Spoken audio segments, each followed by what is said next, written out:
agree. Take a Fabio. Give us a dark man. Take Tinibu. Give us a dark man. Take a Fabio. Give us a dark man. Take Gowana. Friends, it has been revealed. The three evil men, okay, behind the adoption of VDM. Let me ask you something.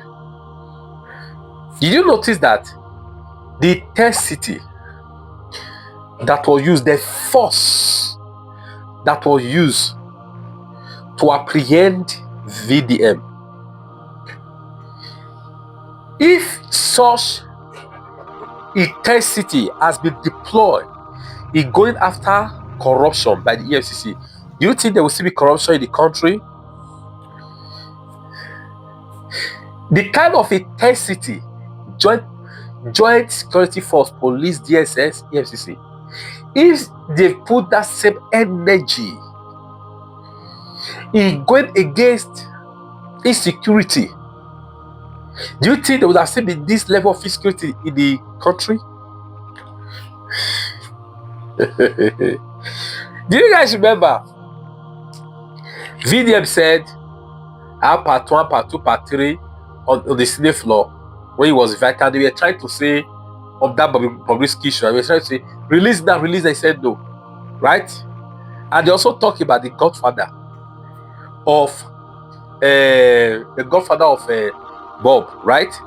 Okay, guys, I'm going to be discussing all this with you. The three men behind the adoption of VDM. Okay, I'm going to be discussing with you. Just calm down. But before they like this video, share it until it gets to them. Before I share it to you, I want to show you a video from Arise TV, how they lambast Pablo Escobar and expose it. After that, I'll come back and reveal this three men to discuss it with you. All right, you'll see their picture there, but I'm going to discuss it in details with you. Good morning to you, viewers. Let's begin what's trending. On Monday, the Economic and Financial Crimes Commission denied a viral report from BBC Pidgin claiming it disclosed the reasons behind the detention of activist Martin Socher, also known as Verydarkman. The BBC quoted EFCC spokesperson Dele Oyewale as saying that the activist was arrested based on several petitions filed by individuals with grievances against him, adding that he would be released once he meets the bail conditions and be charged to court. However, in a twist of events, the EFCC, in a post on X, debunked the report as fake news. Meanwhile, supporters of Verydarkman have trooped out en masse demanding his release using the hashtag #FreeVDM_Now. Let's take a look.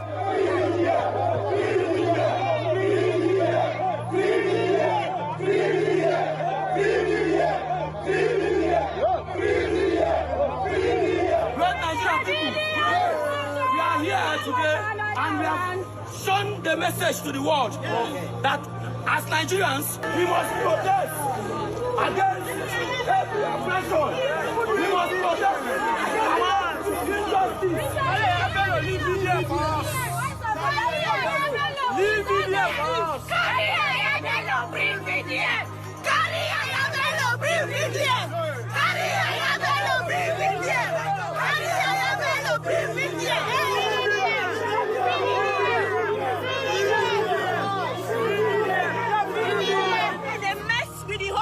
Because see as VDM, small VDM, see as he block road, who's small?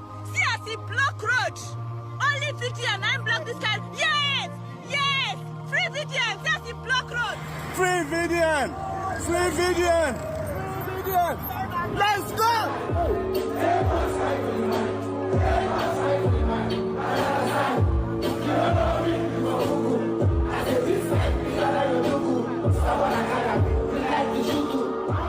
Rufai.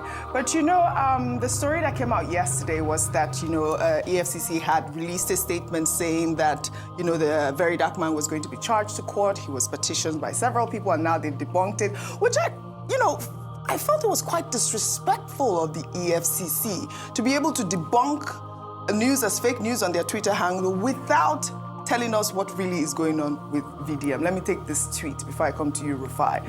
This person wrote, as of now, the EFCC has provided no official statement, no clear charges, no legal justification, just silence and detention.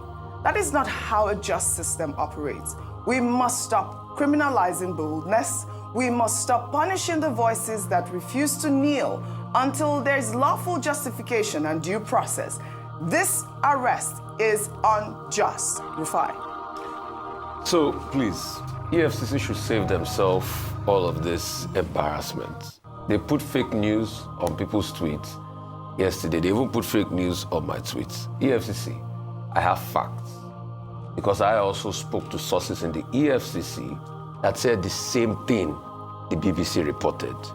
And if they want to challenge me further, I have facts. If they want to challenge me further, I have facts that I spoke to sources in the EFCC that said that.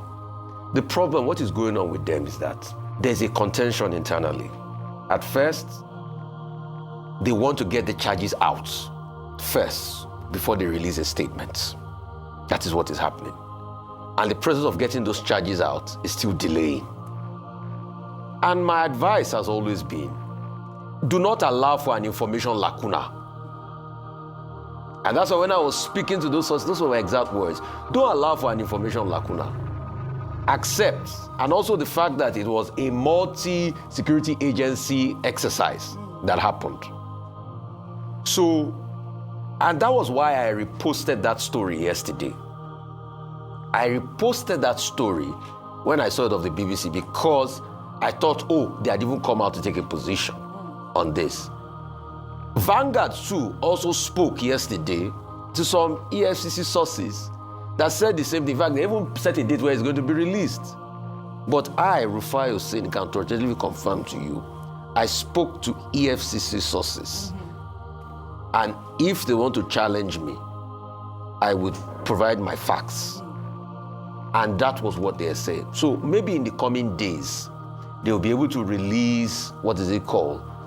A statement with the charges against him. Yes. Every state, in fact, every media house, TV station reported, most TV stations reported it yesterday. Yeah, it's quite Secondly, viral. this constantly keeping this man, and the way he was arrested is in gestaporic style. I'm not saying people cannot write petitions against him. It's for you to investigate the petition. Let the man have his day in court. And that's why you're seeing all these protests. Yes. That's just pure and simple. And like I said earlier, I feel like it is quite disrespectful for the EFCC not to release a statement, given the fact that there's all of these, outrage out there, people out there, young voices out there protesting against this sort of abduction, as it were. I'll take this tweet from Atiku Abubakar. He actually has reacted to VDM's arrest in a post on X. He described the arrest as a blatant abuse of power by the Tinubu administration and condemned the activist's continued detention without formal charges. His tweet reads, "The arrest and continued detention of social media influencer and outspoken critic Martin Osher, widely known as Verydarkblackman, by the Economic and Financial Crimes Commission, is yet another blatant abuse of power by the Tinubu administration, which has made political repression a hallmark of its rule. Even more alarming is the fact that Martin Osher remains in custody without any formal charges is a flagrant violation of his constitutional rights and a chilling reminder of the growing authoritarianism under this government. This latest episode is part of a disturbing pattern, the Tinubu regime's relentless assault on the fundamental freedoms of Nigerians, particularly those who dare to speak truth to power or align with the political opposition. We must not allow state-sponsored repression to become the defining character of our democracy, while security agencies are quick to target dissenters and critics, often in complete disregard of due process. Political loyalists with credible allegations of corruption walk free, trading psychophancy for immunity. The Tinubu administration's systematic crackdown on opposition voices is nothing short of disgraceful. It is an affront to democratic norms and must be fiercely condemned and resisted. A quick comment from you before we move to the next story. I mean, I think long and short of it is that The public deserves an explanation. He's obviously a gentleman who has a massive following, and people have come out. Remember, we took videos of people who have been impacted by him positively. So there are people who are worried about him. And the longer the EFCC takes to speak, the more the window of legality becomes questionable. Yes. So it's really important for us at this stage to be able to preserve, Dr. Abati might correct me, it's called habeas corpus, right? Which is around unlawful detention. Yeah. Because we can't degenerate to a country where, people, now we've set a precedent where people can just be detained and held without explanation. I was just reading a statement from Deji Adeyanju, I believe from this morning, where he's saying that he is yet to receive, as the lawyer, an official petition from the EFCC. So he still doesn't know, in his own words, he still doesn't know why his client is being detained. Oh, but I thought he released a statement, the law firm released a statement saying that it was cyber stalking that he was being arrested for. He was being detained for. Yeah, we read that full statement yesterday. EFCC did show them a document, according to Deji, saying that he was held on the grounds of cyber stalking. So you can see that EFCC now has not shot themselves in the foot, because if Deji Adeyanju claims they showed them a document talked about cyber stalking, and they said the BBC story was false, you can see EFCC are the ones lying. Yeah, BBC because that was what BBC reported. No, BBC is reporting multiple and petitions, including cyber stalking. Okay. So that means you can see EFCC in coming out to say fake news to the BBC was wrong. So you can see why they are not correct with their facts. I think we just plead with the EFCC at this point that come out with a statement. Don't leave an information like that. Lay out the facts. Just to cool the tempers. All right. I mean, like I said, the rule of law must be obeyed, and we demand a written response as to the detention of Verydarkman. All right, thank you so much. Now let me go straight to the point. The three men behind this adoption of VDM, Akpabio, Sheyi Tinubu, EFCC Shema. Now let me connect the dots for you, okay? Now, did you notice it was a day, the very day, right, that Verydarkman spoke against on that issue of Sheyi Tinubu adopting NASC president. You know, whenever Verydarkman comment on, it goes far. The very day commented on it, right? He even went as far as appealing to the guy that the picture, the video of his naked stuff that he got, that Sheyi Tinubu has, that if the guy have it to really release it, was ready to blow it. Do you understand what I'm saying? So now he spoke today, the next day was apprehended. Connect the dot. A week before that day, Akpabio agent, you understand? Not the way Akpabio fight his battles through promises, right? Now, he said VDM should apologize to Akpabio simply by saying that you guys are going to bury Pope where your people are by you can't even visit them. He said we don't have to apologize. Remember, they gave him before 72 hours before the last weekend. You understand? So this thing before the weekend, you understand, this thing happened to him.